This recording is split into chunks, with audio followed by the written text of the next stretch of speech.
Queridos, nós estamos voltando de férias, na verdade eu já voltei a semana passada. Por mim eu tiraria mais esse restinho de ano, mas a Janaína quis voltar, então voltamos um pouco mais cedo.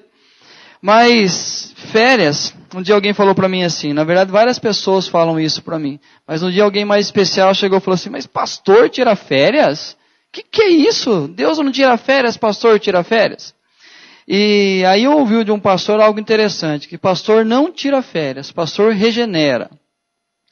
E é interessante, o período de férias é muito importante para mim, porque é um tempo de reflexão.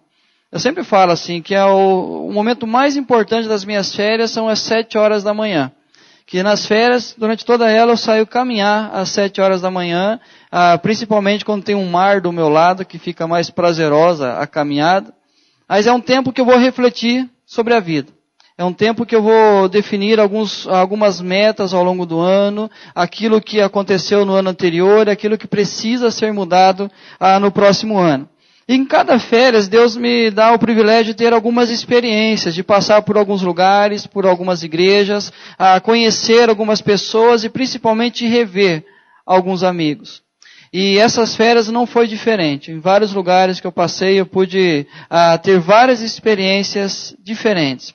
Mas algumas coisas em alguns lugares diferentes me marcaram e me preocuparam profundamente. Principalmente quando eu parava para refletir com alguém ou olhar algo em relação à Igreja de Cristo. Visitei algumas igrejas, fui a algumas programações um pouco diversificadas de jovens, de adolescentes. Visitamos alguns pastores que pudemos conversar com eles. Tive na casa de alguns presbíteros e muitos membros de igreja. Mas é interessante que a realidade é a mesma. Não importa a região, não importa a cidade, não importa por onde nós passemos, nós vamos encontrar a mesma realidade. A igreja sofrendo, cristãos sobrecarregados, liderança machucada, ferida, pastores acomodados demais, pastores que já não sonham mais com a igreja, pastores que já não se comprometem mais com a igreja, membros de igrejas que estão crescendo, estão em plena atividade, estão fazendo vários projetos, mas membros das igrejas que participam disso, revoltados com aquilo que está acontecendo. E aí então, quando eu olhava essa situação e cada lugar que eu ia, eu tinha essa experiência, só me vinha um texto na cabeça, que nós estamos exaustos e aflitos como ovelhas que não têm pastor. A igreja cristã está sofrendo profundamente. A igreja cristã passa por um momento difícil demais. Apesar de sermos esperançosos com o crescimento das igrejas, aonde diz que até no ano de 2020 o Brasil será a maior parte de evangélicos e não será mais conhecido como um país católico, mas um país evangélico, nós não temos grandes expectativas assim quando olhamos para a nossa realidade, para a nossa vida, para o nosso dia a dia. Pessoas que conhecem a Cristo, pessoas que andam com Cristo, pessoas que estão ao longo da vida experimentando das realidades de Deus, mas pessoas feridas, casamentos sendo destruídos, sendo desfeitos, filhos se perdendo ao longo do caminho, pessoas que estão feridas com a igreja e não querem voltar mais, pessoas que parece que ficam apenas na arquibancada, tentando ver as coisas caírem, a igreja afundar. Pessoas que, de certa forma, compraram um cantinho da igreja, aquele cantinho é dela e ninguém põe a mão. Pessoas que acreditam estar servindo a Deus de uma forma profunda, porque ama esse Deus, ama a sua igreja, mas nada fez a não ser comprar um espaço daquela igreja e dizer, esse ministério é meu, essa área é minha, esse campo é meu, quem põe a mão aqui sou somente eu. Mas ninguém faz isso. E aí a igreja levanta assim os seus donos de igreja.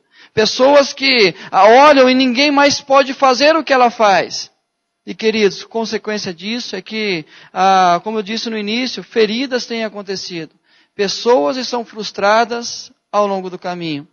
Mas graças a Deus que nada do que eu falei acontece na Igreja Presbiteriana Central de Araraquara. Como é bom voltar para casa. Como é bom acabar as férias e saber que tudo aquilo ficou para trás, que nós não temos pessoas feridas, nós não temos uma liderança que sofre com aquilo que está acontecendo. Graças a Deus nós não temos pastores na cidade acomodados com a igreja. Nós vivemos uma maravilha aqui na nossa igreja. Donos da igreja nós não temos. Nós temos o prazer de partilhar aquilo que nós fazemos, de convidar pessoas para fazer parte do nosso ministério, de acreditar que elas vão trazer algo importante e assim nós vamos trabalhar. Queridos, como seria bom se isso fosse verdade? Nós estamos vivendo a mesma realidade. Talvez, olhando um domingo à noite, a igreja, nós nos alegramos com ela. Uma igreja cheia, uma igreja repleta de pessoas, uma boa pregação, um bom louvor, pessoas que se cumprimentam na saída do culto, e assim uma grande bênção participar de uma igreja assim que cresce. Mas só os pastores, os presbíteros, as pessoas mais envolvidas na liderança da igreja sabem como é o dia a dia dos membros da nossa igreja. Quais os enfrentamentos que nós temos. Saindo de uma reunião de oração, o casal dizendo que não quer mais ficar casados. Pessoas que abandonaram ministérios no último ano, porque não conseguiram desempenhar um serviço, porque havia uma barreira naquilo que ia ser feito. Pessoas querendo começar um trabalho na igreja, mas sendo podado antes de falar o que quer fazer. Pessoas feridas, porque coisas aconteceram há 20, há 30, há 40 anos atrás, mas mesmo assim continuam vivendo as mesmas realidades nos dias de hoje. Infelizmente é a nossa realidade. Mas graças a Deus que nós temos uma liderança sólida, uma liderança segura, que se importa com isso, que se preocupa com isso, e que tenta olhar e mudar a realidade. Nós temos pessoas maduras na fé, para que possam olhar o que está acontecendo, e poder recomeçar, fazer diferente. Para que a nossa igreja, queridos, não venha sofrer o que muitas igrejas estão sofrendo por onde eu passei. Uma igreja que há uns 5 anos atrás era a maior igreja de Itapeva. Era uma igreja em pleno crescimento. A última notícia que eu tive, que os últimos 20 jovens daquela igreja foram para uma outra comunidade, a outra igreja presbiteriana também, porque já não suportava o clima naquela igreja. Simplesmente 20 jovens, toda a mocidade, abandona aquela igreja e vai para outra. Por quê? Alguma coisa aconteceu no caminho. Igrejas que tinham vários membros, uma igreja ativa, que já não tem mais o prazer de ir à igreja. Presbitérios sofrendo porque pastores estão encostados, pastores já não estão motivados mais para fazer a obra. E aí, graças a Deus, nós temos uma igreja que está em plena atividade, mas uma igreja que precisa rever algumas coisas. Uma igreja que precisa reconsiderar algumas coisas importantes. E para isso, queridos, nós vamos ver um texto. Você já imaginou o dia seguinte, o dia da ressurreição? Se você tivesse o privilégio de estar em Jerusalém no dia da ressurreição de Cristo. Você, entre as pessoas, ouvindo a notícia que Jesus ressuscitou. Aquele dia. Nós nos alegramos de saber isso aí há mais de 2000 anos. Mas, se você estivesse naquele domingo de manhã em Jerusalém, depois de um final de semana difícil, final de semana da crucificação, do sofrimento de Cristo, mas se você estivesse no domingo de manhã naquela cidade, qual seria a sua reação? Como seria o seu domingo? Como seria o ânimo para preparar o almoço com a família ao redor, podendo dizer aos seus filhos que Jesus ressuscitou. E a esperança voltou, a salvação nos foi garantida. E agora nós temos o Senhor dos Senhores vivo intercedendo por nós. Como seria o seu domingo de manhã se você estivesse em Jerusalém? Abre em Lucas capítulo 24. A gente vai ver como foi o domingo de manhã de 2 discípulos.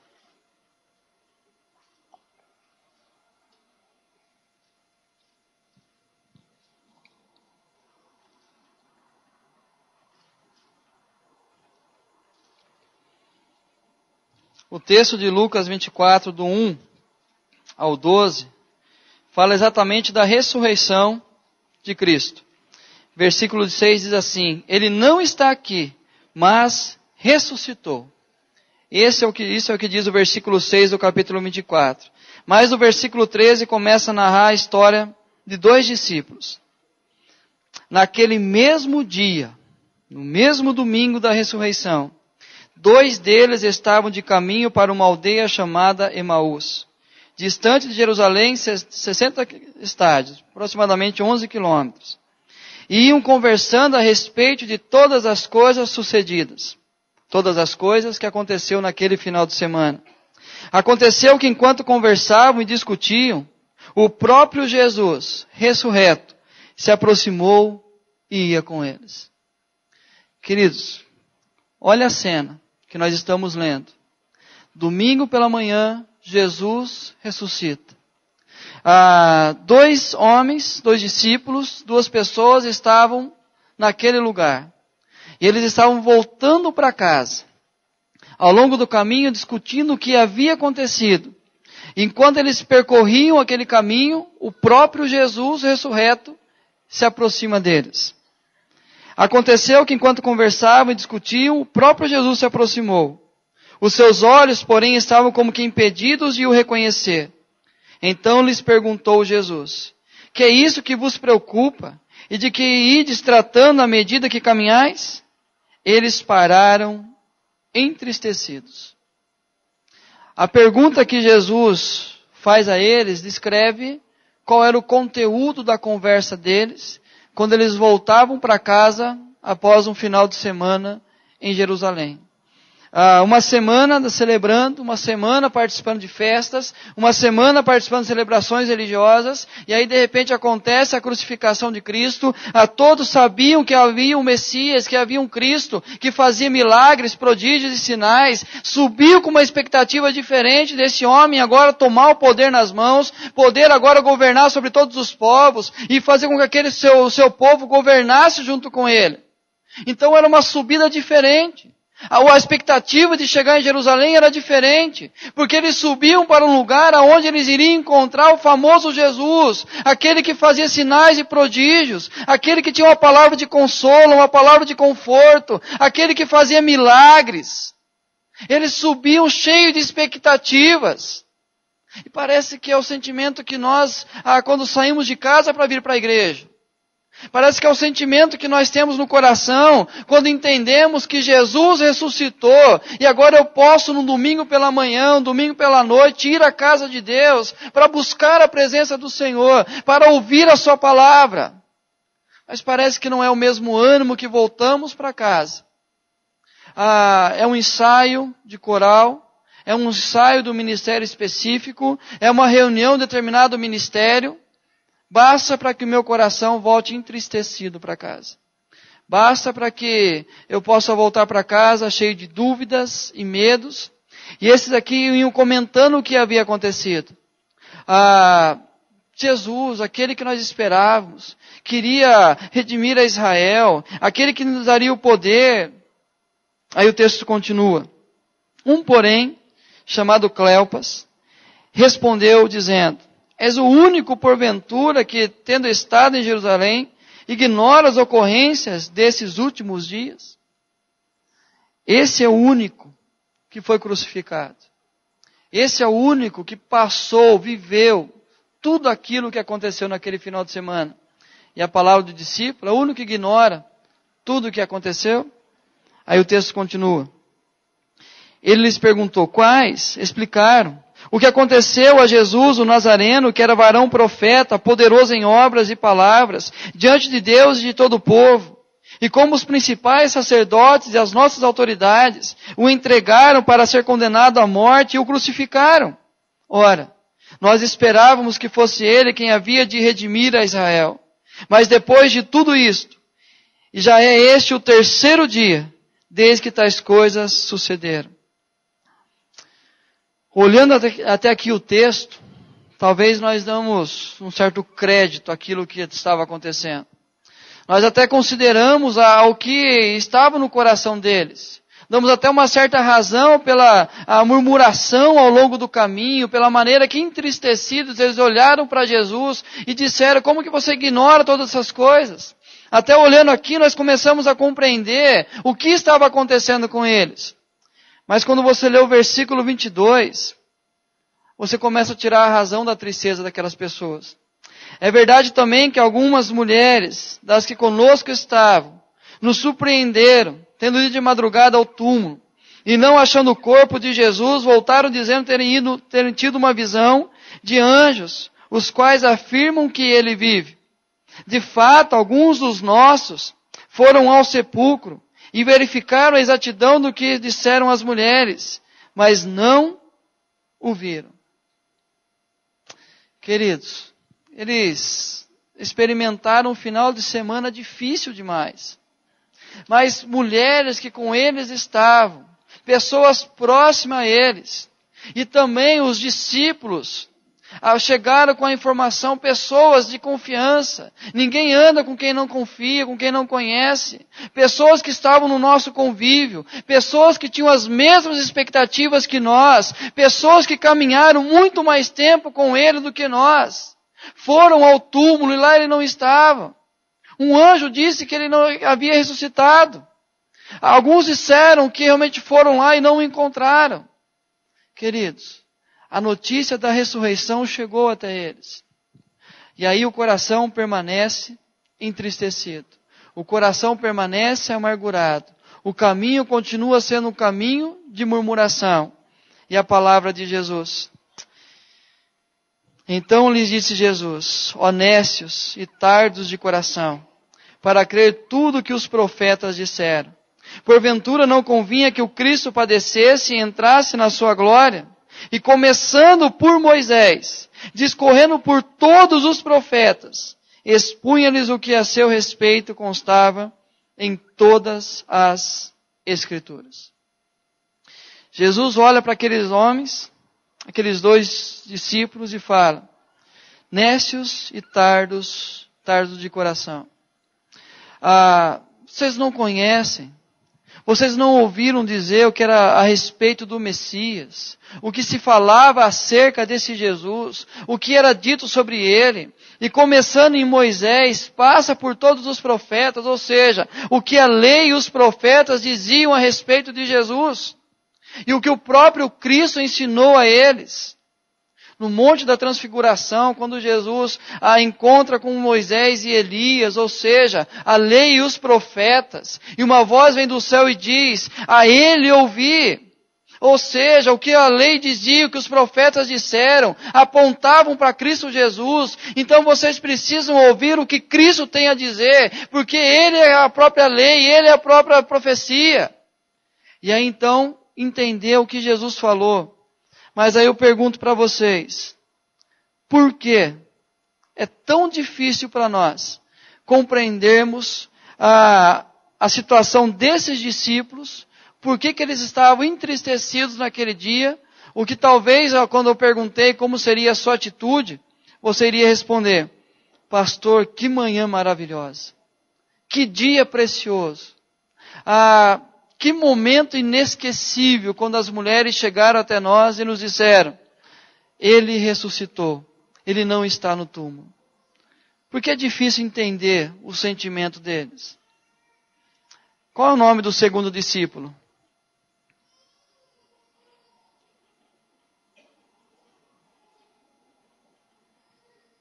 Só tem um nome. Lucas escreve de uma forma interessante o seu evangelho, queridos. Ele sempre deixa uma dúvida em relação a quem é aquela pessoa. Ele não descreve totalmente quem é a pessoa que está inserida no texto, ou está andando com Jesus, ou conversando com Jesus. Mas você fazendo um estudo profundo, você vai entender o que Lucas está tentando fazer. É mostrar que o Evangelho é para você e para mim. E o segundo discípulo, você lendo esse texto, vai entender que é você e eu. Você e eu somos o segundo discípulo que descia para o caminho de Emaús.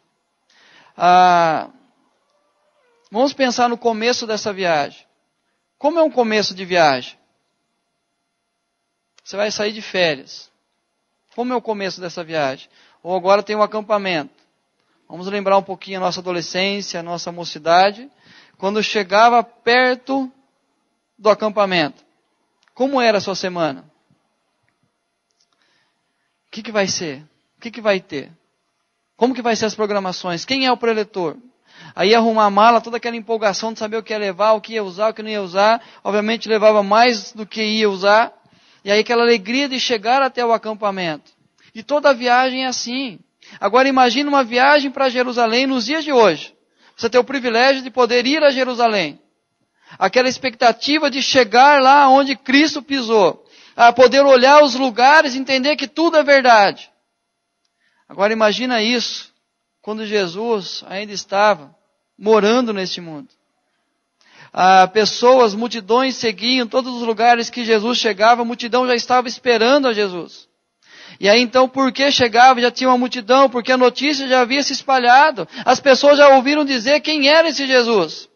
Aquele dia, aquela semana de festa, de celebração diante de Deus era diferente. Aquela Páscoa seria diferente.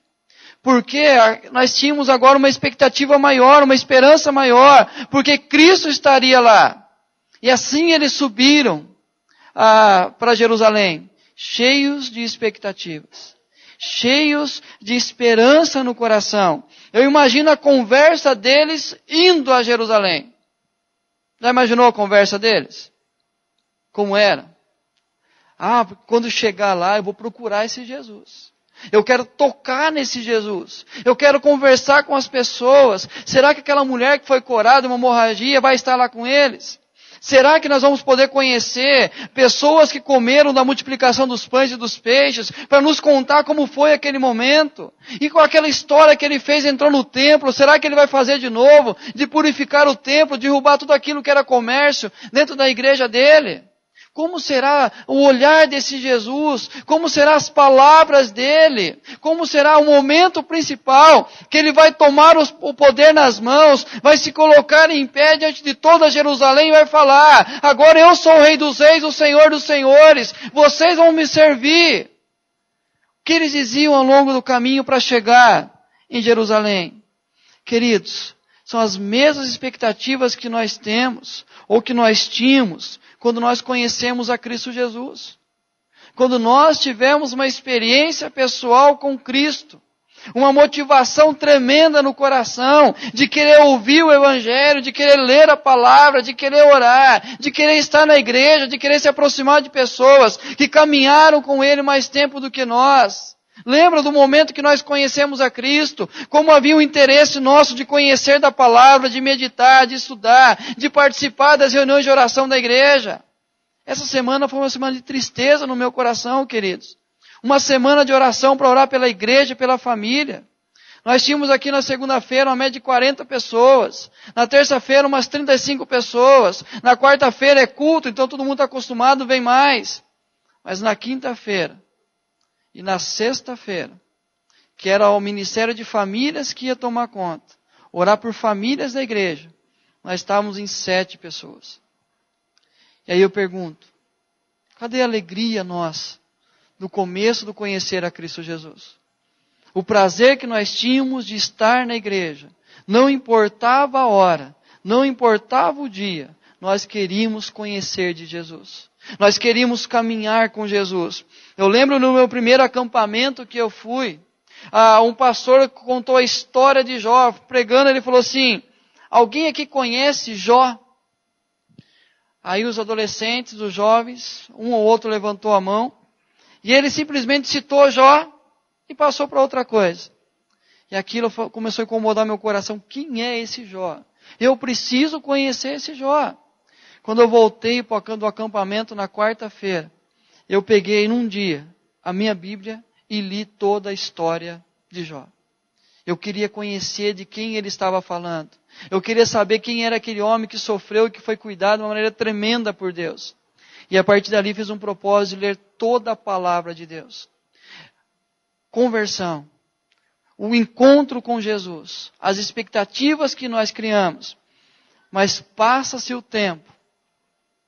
Nós começamos a usar frases como: bom, a minha vez chegou, passou, agora eu vou deixar para os mais novos, agora eu deixo aí a moçada que vai aproveitar, nós teremos acampamento agora de famílias no carnaval, mas isso aí é para jovem que vai para acampamento, eu já não tenho mais pique para isso. O que aconteceu? O que a profecia do Joel fala? Os jovens terão visões, Mas os velhos sonhariam. Os velhos sonhariam. Você conversar com uma pessoa de 90 anos e perguntar para ela assim, e aí, como está a vida? Ah, pastor, eu estou orando porque essa semana eu quero ver se eu faço tal coisa, eu preciso realizar tal coisa. Ah, essa semana, o seu Uziel está aqui? Eu vou revelar uma oração do seu Uziel essa semana, que marcou muito para mim essa semana, a gente teve também durante a manhã.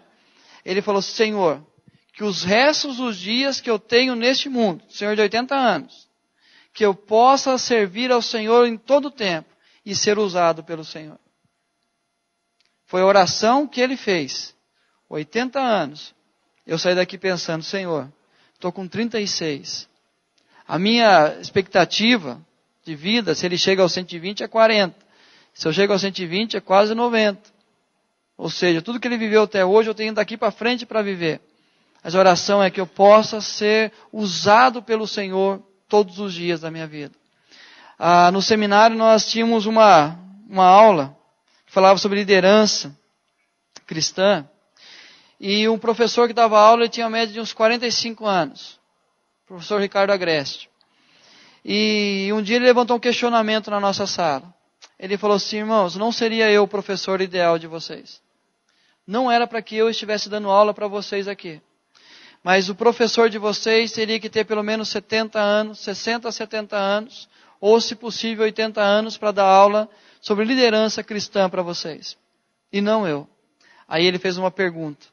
Mas onde estão os nossos pastores de 60 a 90 anos? Por que ele colocou de 60 a 90?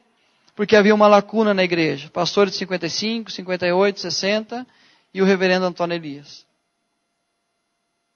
Essa era a referência da igreja. 60 anos e 90 anos. E aí pastores feridos, machucados, pastores, muitos abandonando o ministério. Por quê? Nós não sabemos a história de cada um. Mas a maior parte diziam, deixa para vocês que são jovens. Deixam para vocês que têm toda a energia para fazer ainda. E aí, como é bom sentar do lado de uma pessoa experiente e ouvir o que ela tem para dizer. Como é bom sentar do lado de alguém que já passou por tudo aquilo que nós iremos passar e entendeu como ela viveu. A Bíblia fala isso, que as mulheres mais velhas ensinem as mais novas a serem boas esposas. E aí dificuldade de uma mais jovem, ter alguém que aproxima dela e fala, olha, é assim que é ser uma boa esposa. É assim que você vai cuidar do seu marido, dos seus filhos. A necessidade de orientação àquelas que estão começando a vida. E aí nós olhamos, tudo isso se perdeu ao longo do caminho. Parece que foi esfriando no nosso coração. E eu queria saber de vocês, por que essas coisas esfriam tanto na vida de um crente? Alguém que experimentou a ressurreição de Cristo, alguém que experimentou a salvação em Cristo, alguém que entendeu tudo aquilo que Deus fez por ele, mas por que nós esfriamos tanto ao longo da caminhada? Eu queria saber de vocês. E aí depois eu dou algumas razões que eu ouvi ao longo das minhas férias.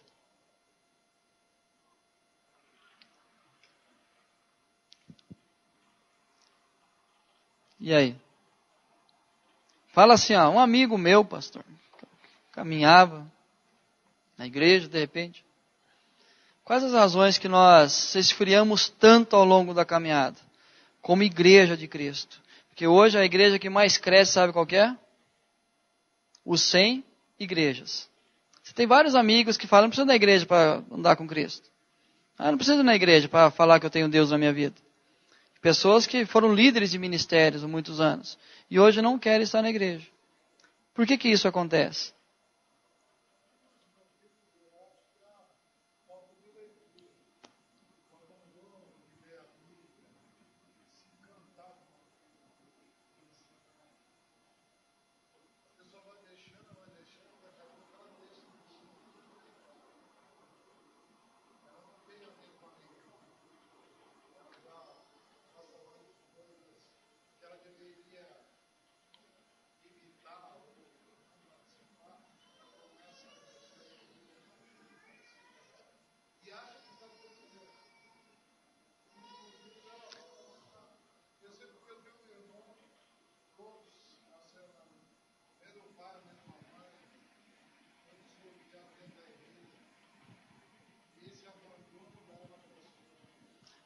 Então, o abandono da leitura da palavra. A palavra que ele usou, nós não nos encantamos mais em ler a palavra de Deus.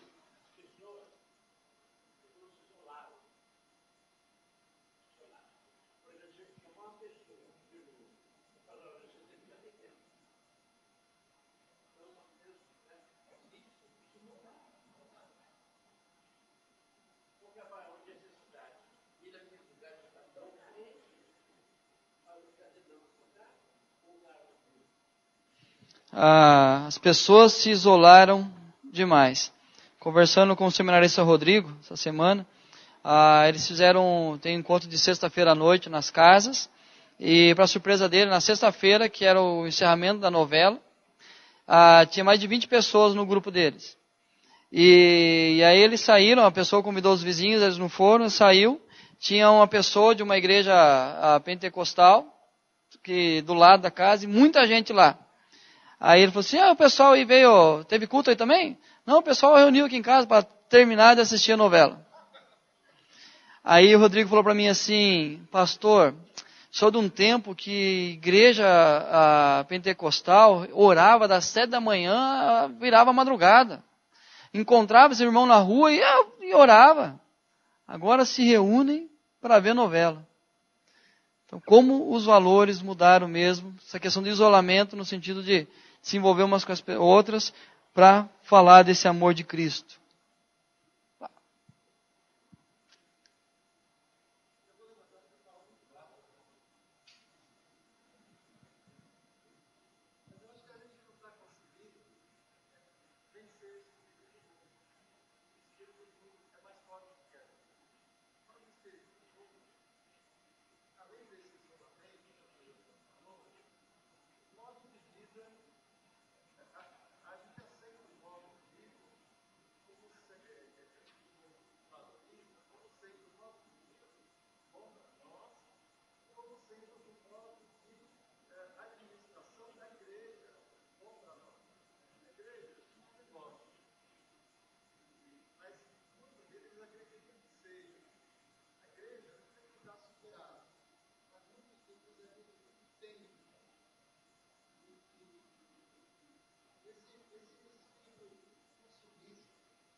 O estilo de vida hoje, Jesus ele percorrendo, a praia que eu fui, ela tem um barco abandonado e ele está meio que enterrado na areia, bem estragado já. Mas eu passava de manhã e olhava para aquilo assim, eu imaginava Jesus fazendo o mesmo percurso e convidando pessoas, pescadores, para andar com ele. E o estilo de vida hoje é realmente, se Jesus olha e fala assim, tem alguém pescando, vinde após mim. A resposta é, não dá, eu preciso pescar. Eu preciso levar o sustento para casa. Então, desculpa, mas vai caminhando aí. Joga para frente. Quem que levantou a mão lá? Opa. Gente, eu vou ali só levar o microfone, pera aí. Não perco. Pode falar.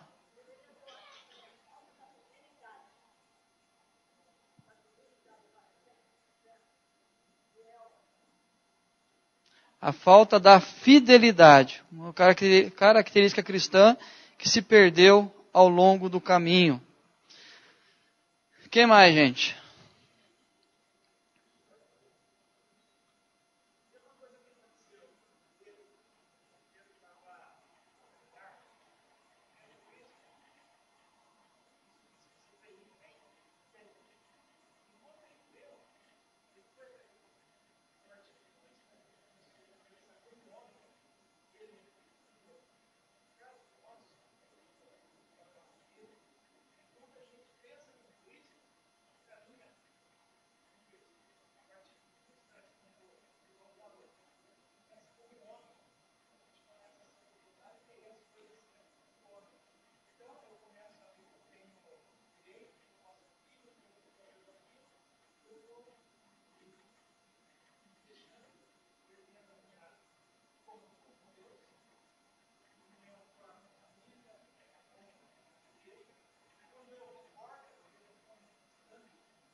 E dentre todas essas coisas que nós ouvimos e o que eu ouvi ao longo das férias, aquilo que eu falei no início, uma das coisas que mais nos afasta de ministério são proprietários de igreja. São donos de igreja, pessoas que acham que aquele canto é dela porque ela começou, antes de concluir só, pode.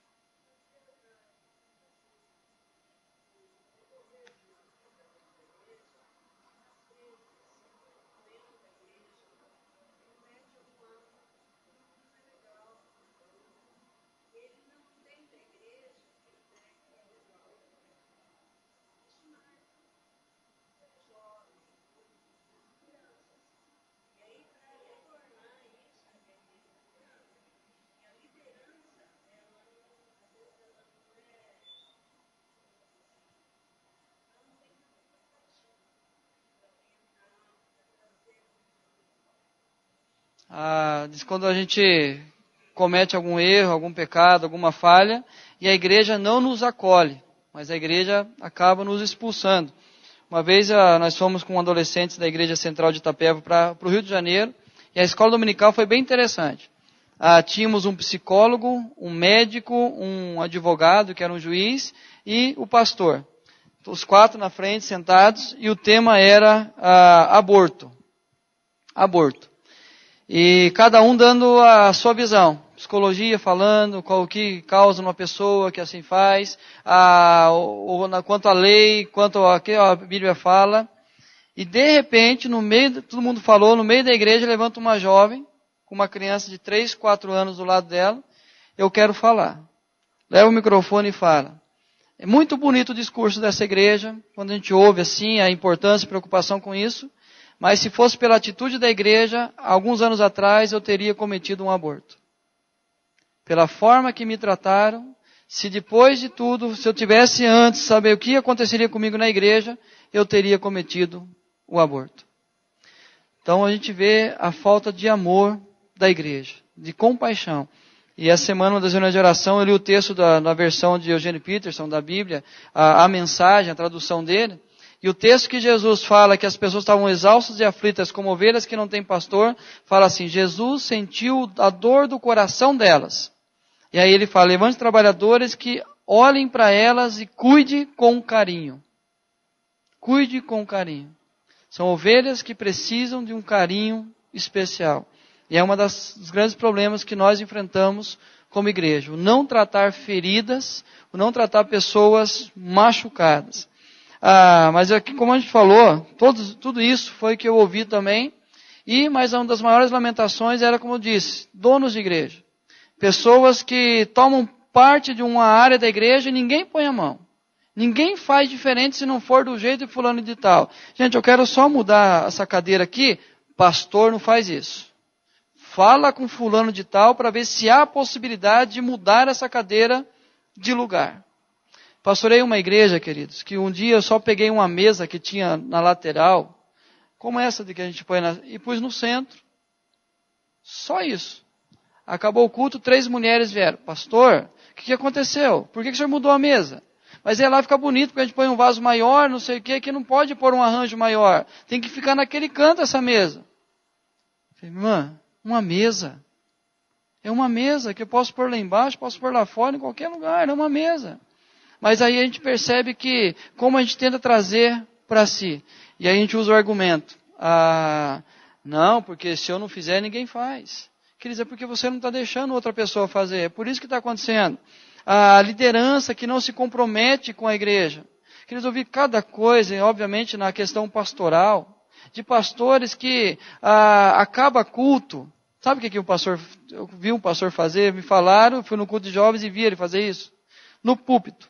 Acaba o sermão, ele impetra a benção, ele senta na cadeira atrás, liga o celular dele, senta e a igreja indo embora. E começa mensagens. Conversar no celular. Falei, gente, eu por mim, eu colocaria na entrada da igreja um detector de celular. Só entraria se comprovasse a necessidade que tem de uma urgência, uma emergência, para fazer isso. Caso contrário, fica lá no carro. E aí as pessoas, pastor, liga o celular, o senhor não atende. Meu querido, porque eu estou numa visita, o celular está no carro ou está em casa. Eu não vou andar com o meu celular na casa dos outros e entrar. Desculpa, irmão, mas são coisas que, falta de olhar as pessoas, de olhar a necessidade das pessoas. É o que está acontecendo hoje nas igrejas. A falta de ousadia, de fazer mudanças necessárias.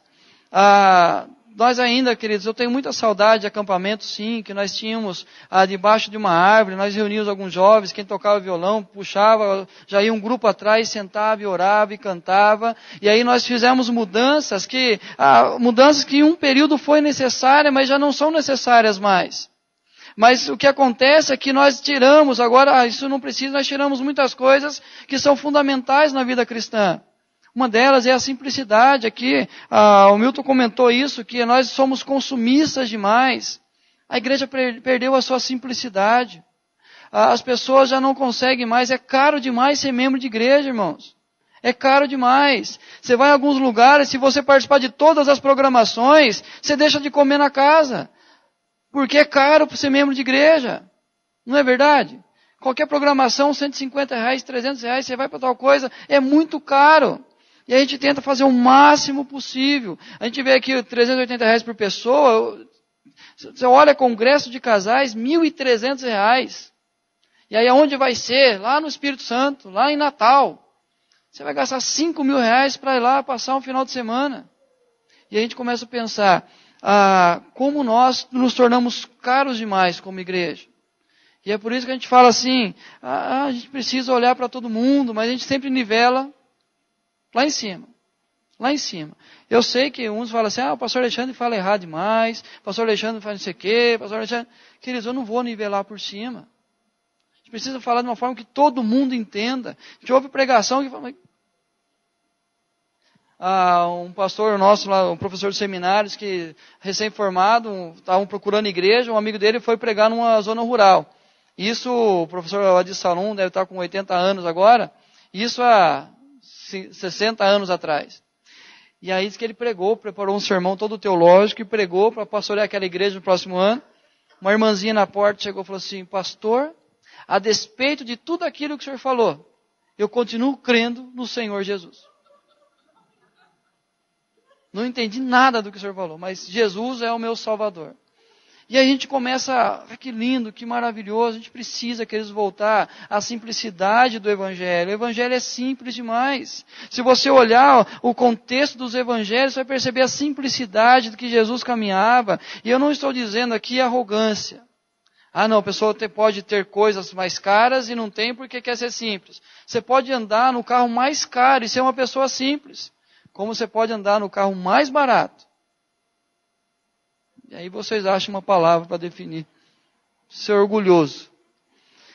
Mas quando eu olho um texto como esse, e vejo como nós estamos feridos, nós estamos voltando para casa entristecidos, isso eu falo nós como um contexto evangélico em geral, eu começo a ver a caminhada de Jesus. Jesus não desistiu de nós, queridos. Jesus não desistiu da igreja. Ele continua caminhando do nosso lado, Ele continua investindo, Ele continua querendo fazer parte da nossa vida, da nossa realidade. Porque enquanto eles caminhavam, Jesus deu preferência aos dois. Tinha uma multidão em Jerusalém ferida, machucada, mas aqueles dois era de fundamental importância, que eles conhecessem esse Cristo de ressurreto e entendessem todo o plano de Deus para a vida deles. E se aproxima e vai caminhando. E mesmo com uma palavra de revolta, uma palavra dura, nécios e tardos de coração, como que vocês não acreditam? Uma palavra de repreensão, uma palavra dura, porque nós achamos que Jesus, Ele abraçava as pessoas, e falava assim, meu querido, que pena, você não senta aqui do meu ladinho, eu quero explicar tintim por tintim para você. Jesus, queridos, Ele tinha a forma dele expressar a cada momento, ou seja, nesse momento uma palavra dura, de autoridade, nécios de coração, como que vocês não entendem o que eu estou dizendo, o coração duro demais. E aí Ele se aproxima de nós ao longo da nossa caminhada e fala, o que aconteceu? O que se passou no caminho que você está tão desanimado?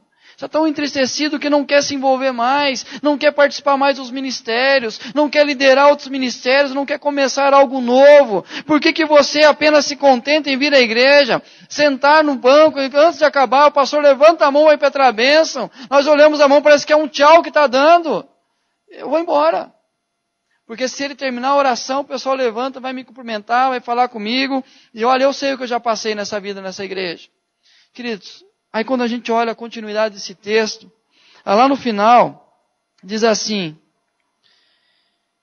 lá no versículo 32. E disseram um ao outro, porventura não nos ardia o coração quando ele pelo caminho nos falava, quando nos expunha as Escrituras? E na mesma hora, levantando-se, voltaram para Jerusalém, onde acharam reunidos os 11 e os outros com eles, os quais diziam, o Senhor ressuscitou e já apareceu a Simão. Então os dois contaram o que lhes acontecera no caminho, como fora por eles reconhecido no partir do pão. Olha a diferença, irmãos. Naquele começo de uma viagem de lamentação, de tristeza, de angústia, o próprio Cristo se aproxima, eles não conseguem entender que é Cristo chamando, Cristo despertando o coração deles, renovando a esperança deles. Mas quando eles visualizaram no partir do pão quem era que estava do lado deles, que era Cristo, imediatamente eles se levantaram e voltaram para Jerusalém. E a primeira atitude deles, vamos procurar os 11, vamos conversar com eles e contar o que Jesus fez para nós, como Ele se revelou a nós no caminho. Atitude diferente daquela viagem, 11 quilômetros. Eu imagino os 15 minutos que eles levaram para chegar em Jerusalém. Quero chegar logo, eu quero contar logo, porque as pessoas precisam saber da alegria que eu estou sentindo no meu coração, precisam saber o que Cristo falou conosco. Mas para isso eu preciso entender algumas coisas. Para que essa chama volte a acender, eu preciso entender primeiro que Cristo não desistiu de mim. E Ele continua do meu lado todos os dias investindo, tendo paciência comigo, me exortando, me repreendendo, dando palavra de transformação, de consolo. Ele continua comigo no caminho de Emaús até que eu entenda que eu preciso voltar a Jerusalém, mesmo querendo abandonar, querendo desistir, falar coisas que não devia falar. Mas Ele se aproxima e fala, vem comigo, deixa eu explicar para você, deixa eu recontar toda a história do que eu fiz por você, o que aconteceu em toda a história até chegar neste dia. É entender que Ele continua do nosso lado, se aproximando para andar juntinho de cada um de nós. Queridos, nós já não lembramos, algum tempo atrás eu preguei aqui, a mensagem, o tema era simples. Nós precisamos voltar para o nosso quarto. Precisamos voltar para o nosso quarto. Nós estamos passando tempo demais fora do quarto. Dentro do quarto, é a ordem de Jesus. Entra no teu quarto, fecha a porta e fala comigo. Fala o que está no seu coração, mas fala comigo. Fala o que está ferindo você, mas fala comigo. Fala quais são as suas necessidades, as suas dores, mas fala comigo. Porque o Pai em secreto que está ouvindo você dizer, vai te recompensar. E ao sair do quarto, você estará preparado para enfrentar o seu dia. Mas nós não temos tempo mais para estar no quarto. Entender que Jesus está do nosso lado. Eu tive o privilégio, queridos, de estudar com um coreano e trabalhar com ele durante um ano. Esse coreano veio para o Brasil fazer um trabalho numa cidade perto da nossa, Capão Bonito, e aí ele decidiu ir para Itararé. Itararé, ele foi no último bairro da cidade, um bairro bem complicado, bem carente, e ele teve ali o desafio de colocar uma congregação ali. E para que ele pudesse entender e falar melhor o português do dia a dia, ele falava melhor do que eu o português, mas que ele pudesse falar de forma mais abrasileirada, ele quis ir ao seminário, conviver com seminaristas, e um dia eu entrei no quarto dele, ele lendo a palavra de Deus. E ele começou a falar para mim o que ele sentia quando ele lia a palavra de Deus. Ele falava assim para mim: seminaristas precisam voltar a chorar quando estão lendo a palavra de Deus. Quando lê a palavra de Deus, falta choro, falta arder o coração, falta olhar aquilo ali, as palavras saltarem aos seus olhos, entender que é para ele que Deus está falando. Queridos, quando ele falou aquilo mexeu comigo, porque o seminário pode causar um grande risco na nossa vida. Eu ler a Bíblia pensando em sermão, eu ler a Bíblia pensando em outros, eu ler a Bíblia apenas para estudar e tentar definir alguns detalhes, alguns parâmetros.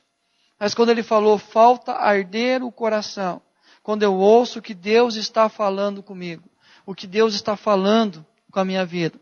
Uma das coisas que eu mais ouço aqui na igreja, eu não me preocupo nem um pouco com isso, quando o pastor Ezequiel tira férias, a igreja cai. Meu irmão, eu não me importo com isso, eu não me preocupo com isso. Porque o meu coração tem que arder em ouvir a palavra de Deus. Tem que ouvir o que Deus quer falar comigo, que Deus quer ministrar ao meu coração. Eu não me importo, o pessoal chega, fica tranquilo, pastor, esses dias vai cair a igreja. Não me importa, queridos, porque o que me alegra é pessoas querendo ouvir o que Deus tem para dizer aos seus corações. O que Deus quer falar. E aí então essas pessoas, quando eles ouviam, ele não por acaso não nos ardia o coração quando ele pelo caminho nos falava, quando nos expunha as escrituras, quando começou em Moisés, passou pelos profetas e chegou até os dias de hoje e falou assim, eu morri por vocês, entenderam agora? Não ardia o coração quando ouvia da palavra de Deus. Queridos, nós parece que nos motivamos e nos emocionamos mais com outras coisas. A gente pega as redes sociais, você olha, tudo questão de Paulo Coelho, não sei o quê. E as pessoas não citam a Bíblia, não colocam a Bíblia para falar isso aqui é o que Deus fala. Não há mais emoção. E aí quando a gente olha, queridos, e me feriu demais, a última semana, quando acabou aquela novela, crentes, elogiando o final da novela. Pessoas cristãs, pessoas que conhecem a verdade. Mas o importante, pastor, é que o amor foi exaltado. Queridos, não arde o nosso coração mais para aquilo que a palavra de Deus nos diz. Nós precisamos voltar ao que a palavra do Senhor nos diz. Eu tenho que ter prazer de começar a ler em Gênesis 1. E ter expectativa do que acontece no capítulo 2. Entender que no capítulo 1 já está falando da minha vida. Já está demonstrando o que Deus começou a fazer por mim. O que Deus começou a escrever a respeito da minha vida. Começa em Gênesis, capítulo 1, que Deus criou os céus e a terra. Começa ali. Até o último ponto final de Apocalipse. É exclusivamente da minha vida, para a minha vida, que Deus está falando. Isso precisa arder no meu coração. Caso contrário, eu vou ser apenas um religioso que olha a igreja como um lugar que eu posso fazer o que eu quero. A igreja é um lugar que eu vou lá porque, se eu não for, parece que a minha semana é pesada demais, então eu preciso tomar um banho no domingo à noite para que a minha semana seja boa, mas não um lugar que eu vou buscar com expectativa o que Deus tem para falar para mim. Faltam essas duas realidades na nossa vida e nós não podemos perder isso. Entender que Jesus está do nosso lado todos os dias. E vem fariseu, e vem saduceu, e vem os romanos, vem tudo apedrejar, querer crucificar, querer apontar o dedo, vem os próprios discípulos dizendo que não permitiria que ele morresse, os discípulos questionando o que ele fazia, a sua conversa com a mulher, como ele tratava as pessoas, como ele recebia as crianças, mas em todo o tempo, Jesus continuava amando. E eu sei que vem todo tipo de pessoas tentar nos derrubar, tentar nos desmotivar, mas Jesus está do meu lado. Jesus está do seu lado. E é isso que eu tenho que entender todos os dias. A promessa é, estarei convosco todos os dias da minha vida. E me voltar a arder o coração. Quando eu ouço o que Deus está dizendo para mim. Voltar a arder o meu coração quando eu pego a palavra e medito no que ela está dizendo. entender que é para a minha vida, que mais de 4.000 anos, tudo isso pode... Você tem uma Bíblia na casa que tem mais de 10 anos? Dá uma olhada para ela e vê o estado que ela está. Agora imagina essa Bíblia com 4.000 anos. O estado que ela vai ficar. Agora imagina que Deus conservou tudo isso para chegar até nós e que nós pudéssemos ler e ver o que Deus tem para nos dizer. É isso que Deus fez para nós. Então que possamos não cair em tanto erro que eu ouvi nas férias. Eu me diverti muito nas férias, meus irmãos. Eu só ouvi porque pastor sai e as pessoas, a gente não cobra consulta, então é igual médico, né? Tem amigos sempre... Mas é bom, porque a gente vê a realidade e aquilo incomodou meu coração e eu dizia para Deus, eu não quero a minha igreja nessa situação. Eu não quero a igreja que Deus me deu para pastorear fechando as portas. Eu não quero ver membros da minha igreja sofrendo porque o mundo está destruindo os lares. Essa foi a minha oração durante 15 dias. E eu tenho a certeza, queridos, que o que depender da liderança dessa igreja, nós vamos continuar avisando. Jesus está do nosso lado. E a palavra continua a ser pregada. E o nosso coração precisa arder muito quando Ele fala conosco. Vamos orar e pedir a Deus que nos conserve na sua presença e que possamos voltar para Jerusalém com alegria, com fervor no coração, por aquilo que Ele fez na nossa caminhada para Emaús.